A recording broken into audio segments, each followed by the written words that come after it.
U kućici imamo fritule, kobasice, sarmice u sendvič, kuhano vino, točeno pivo, žestice.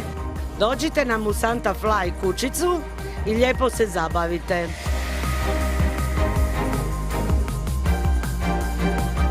Lidova kućica nudi žestoka pića, topla pića, domaću kobasicu, kranjsku kobasicu, domaću pečenicu, hamburger, cheeseburger. Dođite u Didovu kućicu, ovdje vas očekuje brojna iznenađenja.